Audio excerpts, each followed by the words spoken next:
And we are back. Main event Mike here, Oriodan and Billy here, just to give our thoughts on AEW Full Gear, which took place this Saturday into Sunday. So, yeah, it was a long show.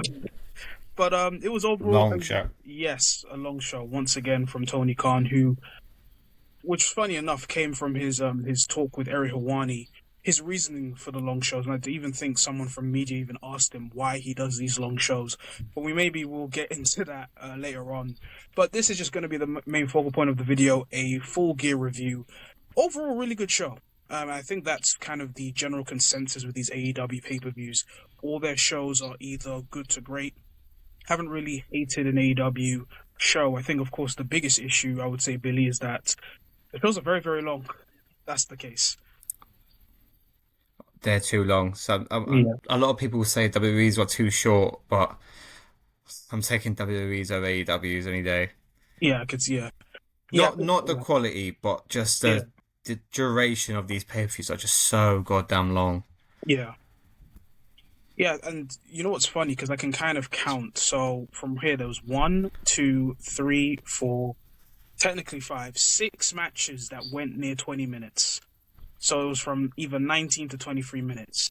And just before we start the matches, I get why he does it, because he said on the Eri Hawani podcast that the reason why he does these longer shows, it's kind of similar to how you see in the UFC or boxing when they have long cards. They have the preliminaries, and they have the main card, which kind of goes over.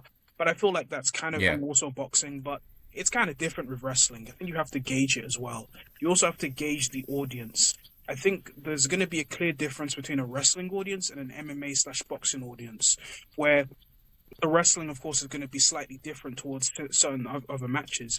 I think that's kind of the biggest weakness of AEW Full Gear, where the length kind of hurt the show. It definitely hurt matches in the last hour, because I don't think it's great for the main event of your pay-per-view to start at 12:05 a.m. US time.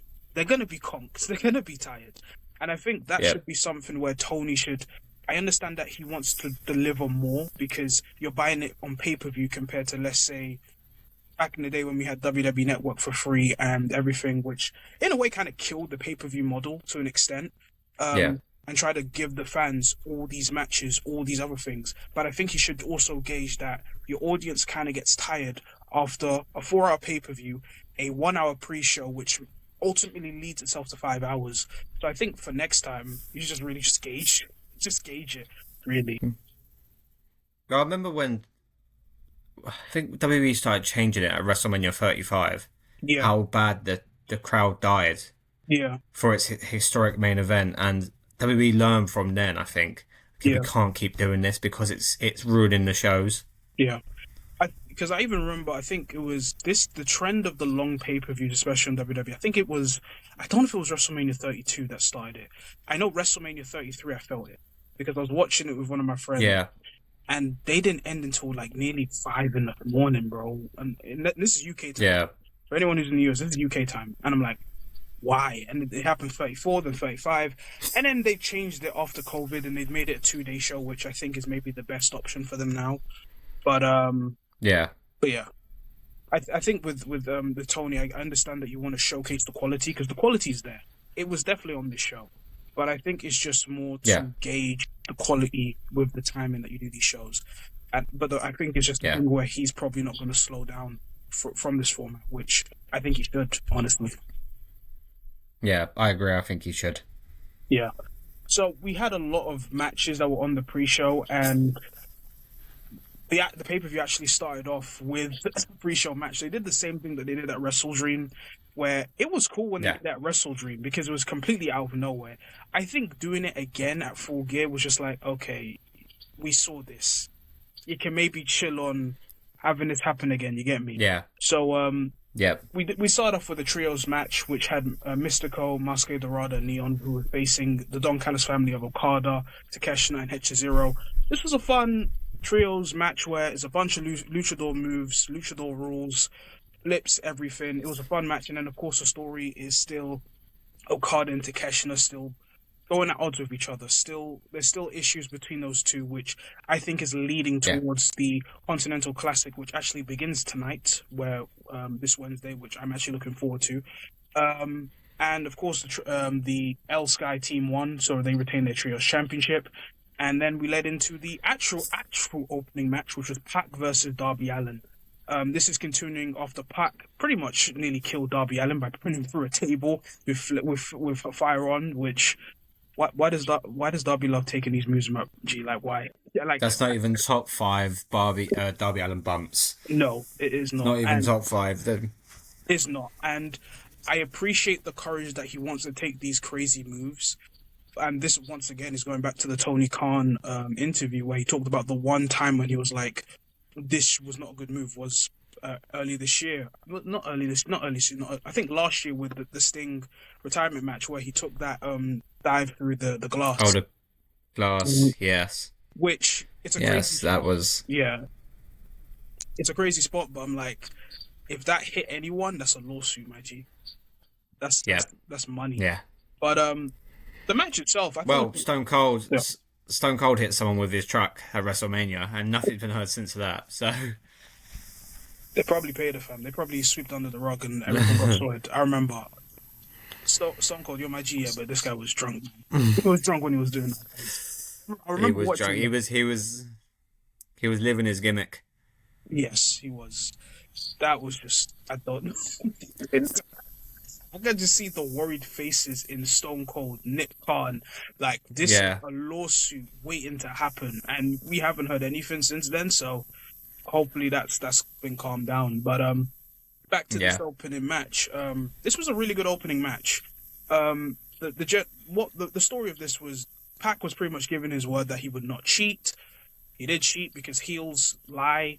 But this was a really good yeah, match. I thought the selling was done really well. Pac did a really good job to make Darby Allin look good in terms of moments, and Darby's just going to do crazy sells and bumps, which we feared that this guy is going to injure himself. But the guy climbed Mount Everest for fun, so yeah, that's just the case. But this was a really good opening match with the interference once again from the Death Riders, which I kind of feel like we've done this over and over again, and it's just like a yeah, general thing where it's like, can we change it up? But the story is that Pac was able to do what John Moxley wasn't able to do at Wrestle Dream, which was to beat Darby Allin, and that's what Pac did. But this was a overall really good way to start the show. And then next we had a four-way tag match it was for all four women who were involved in the AEW Women's Tag Team Tournament, which involved Toni Storm, Mina Shirakawa, Willow Nightingale and Harley Cameron, Julia Hart and Sky Blue, Megan Bayne and Marina Shafir. I thought this was a decent match. Everyone got their moments to shine. It got a little bit chaotic at times, but it was the babyface team of Toni Storm and Mina Shirakawa who got the victory.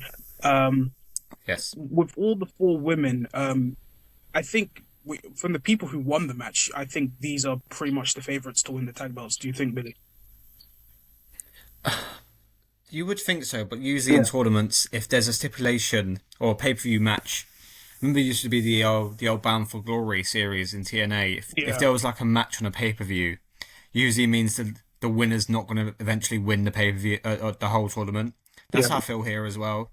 I don't, because they got the big win at the pay-per-view, I don't see them now winning the tournament. Yeah, I think it's possible. I think that could be a thing where they might be swerving you and they might go with someone else like a Megan Bayne, Marina Shafir, or maybe the other babyface teams. But I think it's just a thing where maybe they want to put the belts on someone who is well known, like a Toni Storm, first off, and kind of breathe life into the championship first. Similar to what they did with Bayley and Mercedes when back in WWE, or what Becky Lynch has been doing with the IC title in WWE. So I think that's also a thing. But this was a fine little match. It was a fine little four-way tag match.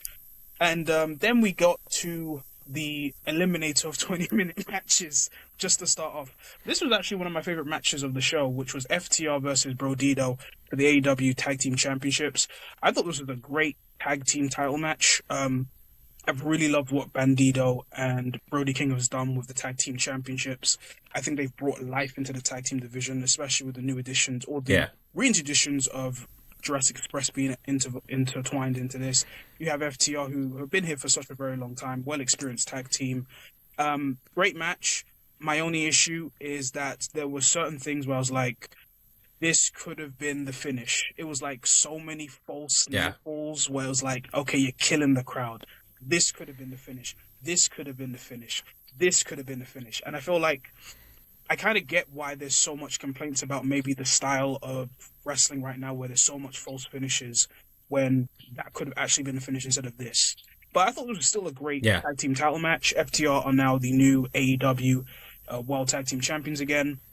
And I think this is, of course, leading to potentially a returning Christian and Adam Copeland chasing FTR down the road. But yeah. Yeah, I agree. How many times they've won the titles now? Is this their third time as tag team champions? Yeah, third time, yeah.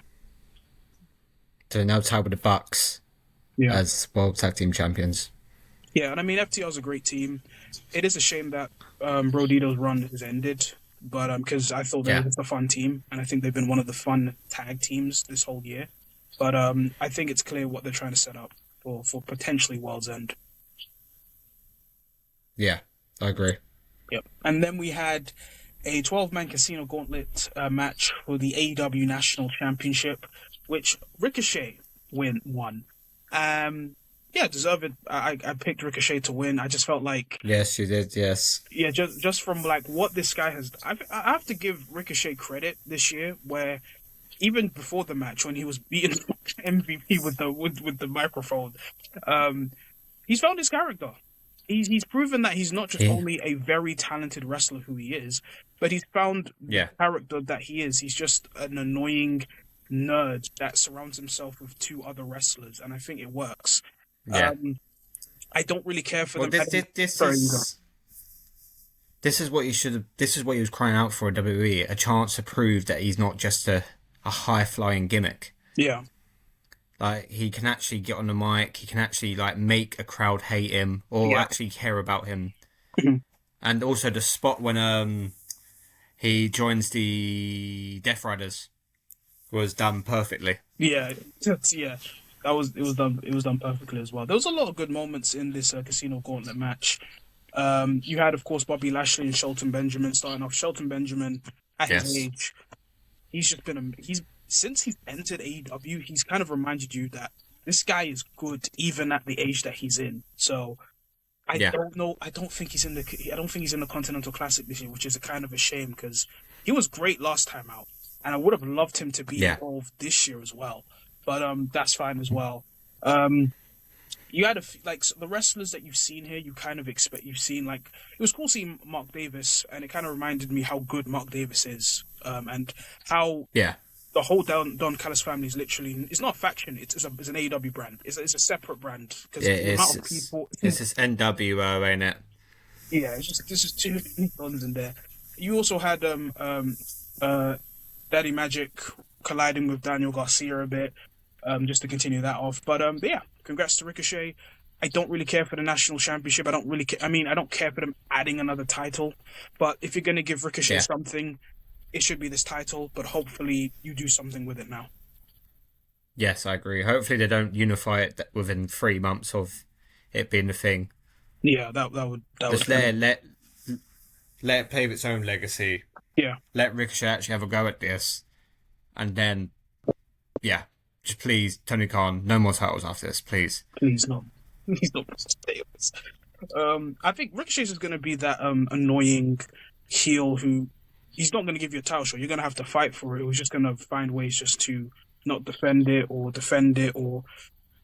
that's the type of, I think, champion he's going to be. But it's something to give him something with the title. But yeah. Well, and hopefully this takes him into the main event after this run.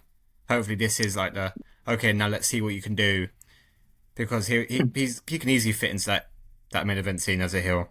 He could, yeah. I agree. I think he earlier this year he feuded with Swerve Strickland, which I think was a good feud and good matches. Yeah. You got something there with him, so I definitely agree with that. And then the next match was Kyle O'Reilly versus Jon Moxley in a no-holds-barred match. I've liked what they've done with Kyle O'Reilly these last few weeks. It's clear that we're showing the slow demise of Jon Moxley. in Yes. AEW. He's been losing multiple times since losing the championship at All in Texas, losing to Hangman Adam Page, losing in the match, the I Quit match at Wrestle Dream, losing at Blood and Guts. And it's the story of this match was literally Kyle O'Reilly has Jon Moxley's number, and it wouldn't be a Yeah. Jon Moxley match without blood. it just wouldn't. No, And it's a no holds barred match. it wouldn't. So of course you're going to get blood. I think that's another thing we'll probably talk on as well. But it was just a very brutal match. You get Jon Moxley with a fork. You're just going to stab him with a fork multiple times. But I like the transitions of wrestling moves or just moments where Kyle O'Reilly was trying to get the submission because he knows Jon Moxley's going to fear that. And overall, this was a really, really good no-holds-barred match. I really enjoyed this match. And it ended with Kyle O'Reilly once again submitting Jon Moxley. Jon Moxley tapping out. And that was, of course, generally the story, that Kyle O'Reilly has Jon Moxley's number. And that Jon Moxley, unfortunately, is not showing the weight of being the leader. He says all this stuff saying that he's going to beat people up. He's going to be the guy to get the team into victory. But Pac was able to win in the opening match of the show, and Jon Moxley lost. So what do you think of it, Billy? Yeah. Well, it's interesting now in the Continental Classic. Yeah. Moxley and Claudio are on the same side. They're both on the blue side, I believe. Ooh. So their story is gonna be there. Yeah, it's good. Where, and I can see. I don't know if this is too far outreach. I can see a world where Moxley just don't pick up any wins. I would in the whole classic, and that's when that's when the turn happens. When Pac eventually goes, look, you're not our leader. Yeah. Yeah, and then that's when Moxley turns face, and then they do whatever they want to do with Moxley as a face. Yeah. I think it is possible. I just realized that. Yeah, that's true. Moxley and wow. Okay. Yeah, so we're gonna get a good match from them two. I don't think they've wrestled since WWE days, have they? Possibly, yeah. And I think even later on, after when Moxley he shook Kyle O'Reilly's hand, was about to leave, and then just to get his heat was beating up Kyle O'Reilly. I think Kyle O'Reilly's genuinely injured because I think he was supposed to be in the Continental Classic. Yeah. And then I don't know if they meant to do this, but there was a moment where Claudio and Daniel Garcia looked at each other for a brief moment, and he told him just to go up. I don't know if it was done. Maybe it's just me thinking too much about it, but they're going to get this guy on this group because of the losses. And I think it's just a matter of time before Jon Moxley is kicked out of the Death Riders. And I think the Continental Classic will potentially be a show of that. I think the route you're going with, that he loses matches to people, it's possible, because I'm even looking at the bracket now. You have Orange Cassidy, Claudio Castagnoli, Dorada, Moxley's in there. You have Roderick Strong, and I think the favorite to win it, Takeshita. So yeah, it's tough. And I think the thing I'll actually give Jon Moxley credit is that he's willing to give people wins and put people over. Putting over Kyle O'Reilly for a story where it's going to be effective towards him, I think is also another praise as well. But this was overall a really good no-holds-barred match overall from both men. So yeah. Okay. Then into the next match, we have Kyle O'Reilly defending his AEW TNT Championship against Mark Briscoe in a no disqualification match. If Briscoe loses, he would be forced to join the Don Callis family or faction or brand at this point. But another crazy, insane match with a crazy amount of bumps. Kyle Fletcher's, I think he's going to be up there as one of the best. We saw in the ESPN, I think Young released wrestlers. the top 30 of the under 30s. And he's definitely up there. I think he's had a great year where he's showcased that he's not just the tag team wrestler what he was with Aussie Open, but he's kind of become his own as a singles wrestler. If it was the feud with Will Ospreay, if it's him winning the TNT Championship, if it's him and his weird obsession with screwdrivers and blood, which you sicko. But yeah, this was just a great no disqualification match between both guys who have had a series of great matches with each other. I think it's the sixth match that they've had with each other, and this one, I had a feeling Mark would win because he's not joining the Don Callis family, and he's always lost multiple times. Well, we hope not. Well, now we do as well.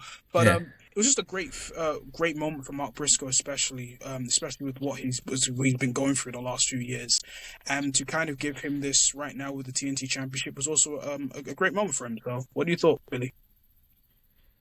It's I know he's been ROH World Champion since Jay passed away, but this felt more of a here's your moment. Yeah, On the actual AEW card, with an actual AEW title, he finally got his moment, and he's Mark Briscoe's been one of the best wrestlers this year, I think. His feud with MJF was unexpectedly amazing, and his matches with Carl Fletcher have been as good. So I think it's about time they put something on him, let him carry it, and with Kyle Fletcher, he can just go straight to the main into event. a program with main events. I know they're teasing him and Okada together as a tag team. Yeah, and so, and they're wrestling tonight. What? Who's that? Sorry, Fletcher and Okada tonight. Oh, okay. As a tag team. No, they're the first match of the Continental Classic. Okada. Oh, really? Fletcher. Okay. Was it the same okay, interesting. Yeah. Interesting. There we go then. So we'll get a great match out of them two, and then I forgot to think of the possibilities of Kyle Fletcher in the Continental Classic. That as well, yeah. And he's in a so yeah, that the group he's in is pretty favorable as well. But yeah, this was a great match, and Briscoe is now currently the TNT champion, and we'll see how things go. And we also saw, I think, I don't know if this was before the main event or after, we saw a segment where all three members pretty much announced themselves, Takeshita, Okada, and Fletcher, that they would be in the Continental Classic. When Takeshita said he was going to be in there, you heard the cheer of the crowd. And I think the crowd realized that we are getting to that position where we're going to see Takeshita and Okada sometime down the line. Yep. Potentially in the Continental Classic, potentially at World's End, which I think that is where we're going to go towards. And yeah, that was just a little cool segment as well. So yeah, on to the next match was a trios match for $1 million, which was Josh Alexander and the Young Bucks versus Kenny Omega and Jurassic Express. This was a really good match, but like I said, maybe this is just me. I feel like they could have cut 6 minutes from this match, and they could have just went on a ginormous sprint through 13 minutes of everyone just getting their moves in. Because I kind of feel like this hurt the next match because of how long it goes. All 6 people in this match are incredible wrestlers, but I feel like you could do more. And I think they're used to this type of style of going sprint based because of even from their indie days, PWG days, or even New Japan 6-man tags anyway. So I feel like 6 minutes could have been cut from this match. I understand the story of this match is, of course, is the Young Bucks going to join the Don Callis family? Please no, because there's so many people in that family, or whatever's going on. And with the heels, of course, winning, which was Josh Alexander and Young Bucks. But yeah, this was a really good trios match. All the guys were great in this match. The Young Bucks clearly still showing us that they're still arguably one of the best tag teams right now. Jack Perry is really back to form after coming back with Jurassic Express. Kenny Omega is still one of the best wrestlers in the world right now, even though he's technically kind of wrestling a little bit limited and not in these long sprinted matches, but more in 6-man tags. Josh Alexander had his moments, and of course, overall it was a really good trios match. But I think for me, it's just maybe the time could have been cut. But what do you think? Yeah. I agree. I mean, you could go through these matches and think, damn, some time has to be cut somewhere. Yeah. This was probably the best match to do it in. The Elite getting back together after the match. I feel like we've seen this a lot within the last couple of years. I feel like they just keep flip-flopping on the Bucks being heel, being faces. Yeah. This time I really enjoyed their heel run. It was funny once they when they lost their theme music, when they lost... But the problem with getting back together is it's lost its shine, I think, of where it's been done so many times. Do you remember when the Shield got back together? Yeah. Broke up, got back together, broke up again. It loses its, momentum. Its importance, and exactly that. And I'm just not interested now for an Elite run again. It's just not appealing to me. Yeah, I can see that. I think, especially with how the trios championships or the trios division to an extent is kind of like there's trios involved, but I don't know if it has that same like when they returned after the CM Punk suspension and they came out to that theme song and that entrance and everything. I Yeah. feel like that was a time where there was still an involvement of utilizing trios, and you had the Death Yeah. Triangle on them, and they had that series. Um, Yeah. enjoyed the Bucks later on as heels when they lost all their money. They were coming out to no entrance, begging people for money and all those other things, and it shows that they can poke fun at themselves and still be a great team too. As baby faces, it is sad that they're turning baby faces now, and we'll see what they'll do. They'll still be energetic and great in ring, but it'll be interesting to see what you do with them as the Elite again. Because it seems like they don't really have anything to do with Kenny Omega in terms of any singles runs right now. Maybe because of lingering injuries that he has, or maybe not. But we'll just have to see. And of course, the Don Callis family took on the $1 million, which was to kind of illustrate that the Bucks at the end didn't want to go for the greed and whatnot. They would rather go back to Kenny Omega. And it just reminded me back to the time of when Kenny won the IWGP Championship against Okada, and he didn't even go to the title first. He went to the Bucks. He went to the Bucks first. Yeah. Which I think that was kind of a nod back to that, which I thought that was a cool moment. But I think this time around, I don't know what you do with them. They'll be involved, but we'll see how things go. They'll probably feud with the Don Callis family again now that's been more pushed on. But yeah. I agree. Yep. Then we get to the penultimate match of this show. We're nearly there, Billy. Chris Statlander defends her AEW World Women's Championship against Mercedes Moné. This is the consequence, Tony, of the length of your shows. People can get tired after 4.5 to 5 hours of wrestling. And unfortunately, I think about a good portion of this match, the crowd was tired. And then I think credit to both Statlander and Mercedes for getting the crowd back into it. They both have showcased that they have great chemistry with each other. They had 2 great matches last year back at Full Gear and World's End. And I have nothing against Mercedes, but I was hoping she doesn't win this belt back. I was hoping she not even win it back. Hope she doesn't win this. And someone listened to reason. Overall, this was a really good match. I will say that maybe the matches that they had last year were better, but this was a great entry into their series of matches. Chris Statlander winning with a finisher and getting the victory. It just pretty much shows that Mercedes, you can win all the championships, you can be Ultimo Moné, but you just can't win the big one right now. So yeah, what do you think, Billy? And that's the story I'm going to tell with Moné for years. Well, maybe not so much years, but at some point, you're going to have to start dropping all these titles, and it could take years to drop all these titles. But that's how you slowly turn her into a babyface. Is slowly show that desperate story for the one title she can't get, and in doing so, she starts crumbling all around her, and then when she's at her lowest, that's when she wins the big one. Because she will win the big one day, won't she? Like we both agree. Yeah, she will be. So that's the story I think they're going to go with. Who do you think will be next up for Chris? That's a good question. In the women's division. That's a very good question. As of right now, I can't really picture anyone right now. Maybe they do something with.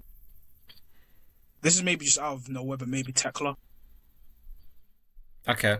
Maybe Tekla. Because she's not. I don't think she's involved in the tournament. I do like Tekla as well. I think she's good as well. Maybe they do something different with someone else because everyone's still involved in this tournament, and maybe you give Tekla a shot with Chris Statlander next. Okay, that's cool. Yeah, but yeah, Chris Statlander retains the championship, and for Mercedes, maybe this will start the decline of the belts that she has, but we'll see. Yes. And then we have the main event. It was Hangman Adam Page defending his AEW World Championship against Samoa Joe inside a steel cage. Unfortunately, this match I kind of felt like, despite the blood, and once again, this was I think the third match that had blood involved. Um, it was a fine, okay match, but when I get that you need to see blood because it's steel cage. I kind of feel like this is where Yeah. you have to kind of separate certain matches from having too much blood. You don't want it to be a continuous thing. And I think maybe that for this match, it kind of desensitized me to like seeing, oh, there's blood here. They tried their best. It was literally not that long. To be fair, it was probably one of the. It wasn't the small. So it was the shortest match. Sorry, it was the shortest men's match on the card, on Wow. the main card. Yeah, it was 16 minutes. Yeah. Wow. And the opener was, I think, 16 minutes 55. Yeah, I think that's just kind of the small issue I have. I think AEW Revolution had the same issue where you had a title match. You had Moxley and Copeland, and they have to compete with Tony Storm, Mariah May, Will Ospreay, and Cal Fletcher inside a steel cage, Takeshi and Omega, and you're like, how are these two gonna compete with what we've just seen? And it's kind of similar here with Joe and Hangman. The match was fine.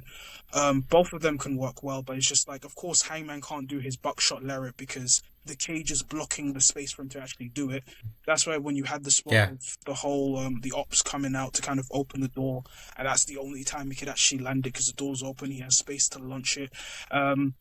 You had the likes of Powerhouse Hobbs, Shibata come out, and then Hook came out, and then he looks at the title, hits Hangman Page with the belt. Samoa Joe hits the Muscle Buster on Hangman Page for the 1-2-3. Samoa Joe is the brand new AEW World Champion, his second title run with this championship. A bunch of people that I was thinking, who are you? Who are you? When did the Ops release a dojo? Why are they all here? And we're just, everyone celebrated. At first I was like, wow, they really did this. They really... A bit of me was disappointed that this was how Hangman's run was going to end. I thought it would end at World's End, but a bit of me is not mad that Samoa Joe has the belt now, which is kind of ironic because I think we have John Cena, we have CM Punk. I know where you're going with this. AJ Styles with tag belts, Frankie Kazarian's the TNA World Champion, Samoa Joe's now the AEW World Champion. I might be missing someone else as well, but. Yeah, they're all champs. I think with Joe, I don't mind because it's not long term. I know what they're going to do with it. I have a feeling where they're going to go with it. But at that time, I was like, wow. And then the lights come off. Then at the image of the ramp, we see a burning house. And the crowd start cheering. And then they put a spotlight on Prince Nana. He's laughing. And then Swerve Strickland appears with new theme song. Prince Nana trying to dance to this on beat, which was still funny. And there's one moment where he was actually doing well with it. Swerve Strickland comes back. He actually even looks more jacked than when he did. Just walks down slowly, beats up the Ops, Dojo geeks, beats all of them up. And the final shot, you see Swerve Strickland and his former arch nemesis Hangman Page looking at Samoa Joe, looking to potentially get his AEW World title back against the man he beat last year in AEW Dynasty. Yeah. That was a cool ending. It's a cool ending to bring back arguably one of your best male feuds in AEW history with Hangman and Swerve. Have Swerve return. Oh, there's no argument about it.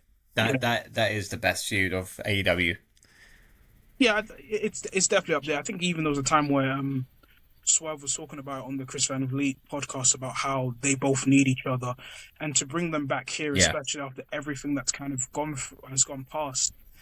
We'll see how things go. I have a slight idea of where things are going to go, and I think it's going to involve someone with a championship contract that is still in place. Yep. We have not seen him because he's recording films, but I do believe by the end of this year, MJF is going to be world champion somehow with that contract. And we will see how things go into 2026. Yeah, I agree. With Samoa Joe winning the title, everyone loves Joe. Everyone loves. I feel like you don't meet a wrestling fan who knocks on Joe. I think he's the best, or arguably the best big man to ever do it. in terms of size and the way he moves in the ring. His matches are memorable. He's got the credentials to go with it.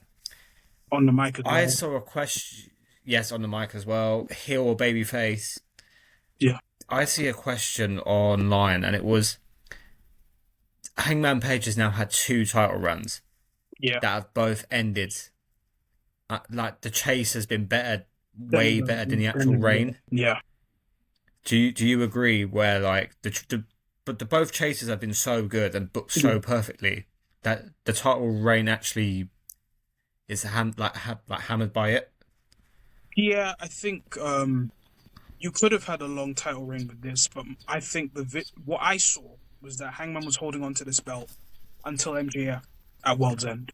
But apparently it was the plan that Samoa Joe was always going to win the title back or win it here. And it is a shame because I think with especially the second chase that Hangman's done, it kind of deserved a little bit of a longer run, like up to World's End. Yeah. But they decided to make this change, and we'll kind of see what they'll do with it heading into World's End, what TK has involved with Swerve and Hangman together, and Joe holding the main championship. It puts more prestige on the Ops group as of now, especially with Hook joining the team and turning heel.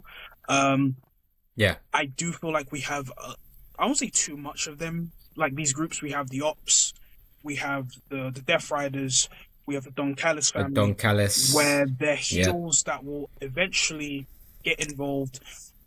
Funny enough, none of the Don Callis family got involved in the Cal Fletcher match. You're going to see the Death Riders get involved in matches. You're going to see the Ops, for example, like they did just here. So, yeah, it is a shame. It's a shame that he never got really a long run because I think he deserves it, especially the year he had and what he got to hear. I think, unfortunately, Hangman's in this position where he's an incredible wrestler, but he's been involved in moments where the chase is more significant than, let's say, the actual title reign that he has. But we'll see how things go because I think you still can do great stories with Hangman in AEW as well. So, and with Swerve back. Yes, I agree. Yeah, I agree, definitely. But yeah, that has been AEW Full Gear 2025. I think overall a really good show where I think there was a lot of quality matches here, a lot of great matches that will be remembered. I think matches like FTR and Brodito, I think they had a great tag team title match.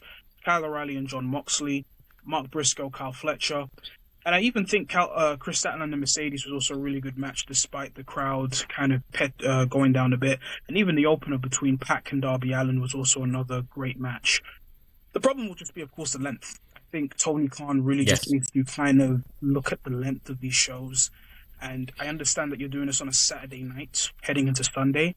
But I feel like the less is more aspect of like maybe shortening the matches or shortening the time of certain matches would maybe benefit the show as well.